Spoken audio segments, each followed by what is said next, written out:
Last night, Kirk Cousins and the Minnesota Vikings absolutely shocked the nation. At least shocked the Minnesota Vikings fans because I didn't think we were going to win that game. I had some hope, but I also said it was a very winnable ball game. But Kirk Cousins flipped the script as primetime Kirk Cousins didn't show up. At least the old version of primetime Kirk Cousins. The new version, the top 10, like Troy Aikman said, of Kirk Cousins in primetime showed up last night.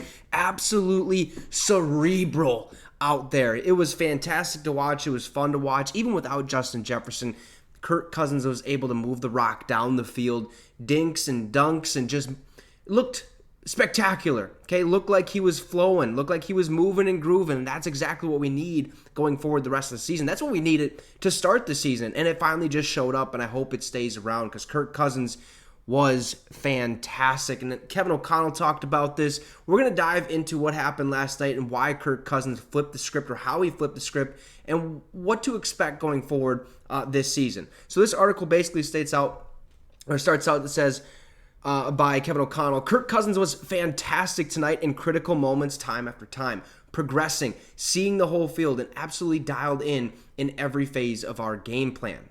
I think we all seen that. I mean, he looked perfect. He was dialed in left and right. He knew where he was going to go with the ball, didn't make dumb decisions. It was just spectacular to watch. Yeah, he had that one interception that got ripped away from Jordan Addison, but if that doesn't happen, it was basically a perfect game. Now, Cousins played superbly in every facet, getting the ball out quick and on time, making splash throws when they were available, and spreading the entire field. Cousins finished 35 of 45 passing for 378 yards with 2 touchdowns, 1 interception, and took 0 sacks. Maybe that's because Ezra Cleveland was out of the game. I thought it was Ed Ingram that was causing us problems, and maybe, just maybe, was Ezra Cleveland. Dalton Reiser played fantastic in that left guard spot where he's used to playing like he was in Denver. Now, the game got off to an inauspicious start with rookie wide receiver, or wideout Jordan Addison getting the ball ripped away for an interception 3 plays in. At that point, look, the Vikings' latest turnover provided Minnesota fans, all of us, with a momentary,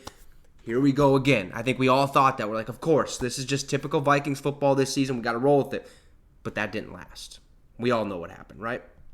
Well, Cousins led the Vikings to 5 consecutive scoring drives to provide enough cushion for a massive victory that keeps their season afloat heading toward Halloween. Okay, that's when the trade deadline is. Basically October 31st.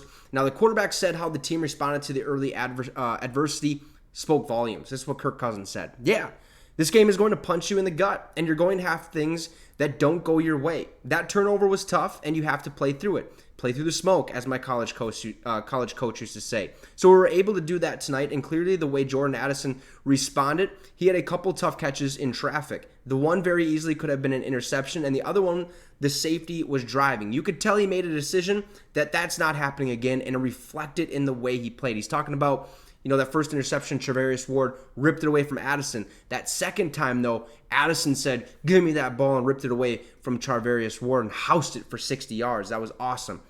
Now, throughout his entire 12-year career, Cousins has often excelled out of the spotlight, putting up big numbers when fewer are watching, then collapsing when the lights get bright. We've already heard about primetime Kirk Cousins and that he's not great when it comes down to being in the spotlight, but not this night. Okay, we had the 49ers coming to town, and Kirk Cousins shined brighter than he's ever shined in his entire career. Now, the offensive line gave Cousins plenty of time. I've seen that all night long. It looked like Cousins was comfortable in that pocket, squeaked through a couple blockers to avoid a sack, which was awesome. Now, they kept the quarterback clean against a good 49ers pass rush.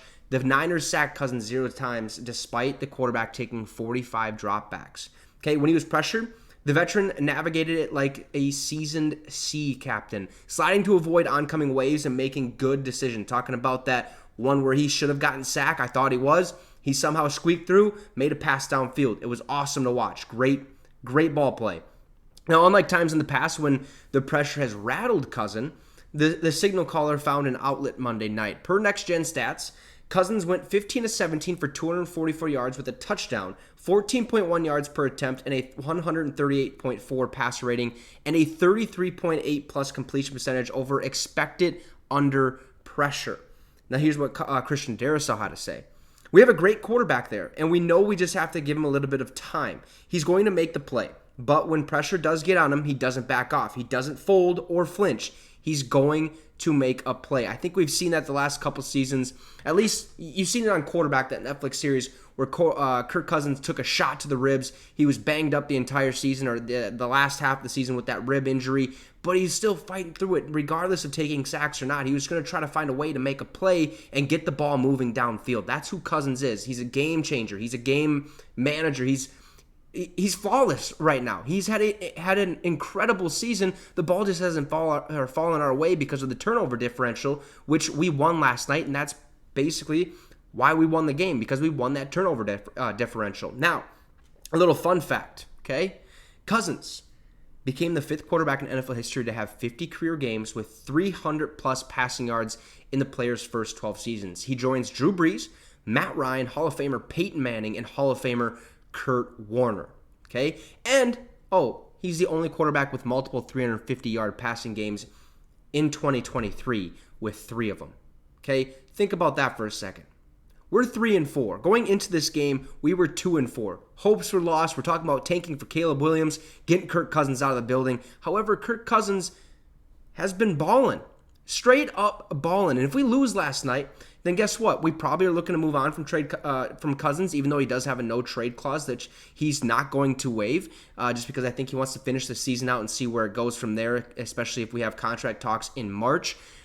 But look, Cousins has been balling. Okay, he's had a fantastic year. I'd be okay if we had him for another season, but that means we have to focus on building that defense, making that defense a little bit better. Okay, just get a couple more pieces in the draft. Maybe figure out the running back situation. Cam Akers looked phenomenal last night. I really like what I see out of him. He has a chance to be the starter here in Minnesota, beating out Alexander Mattison, who really hasn't done much in that backfield. Okay, Cam Akers runs with more explosiveness.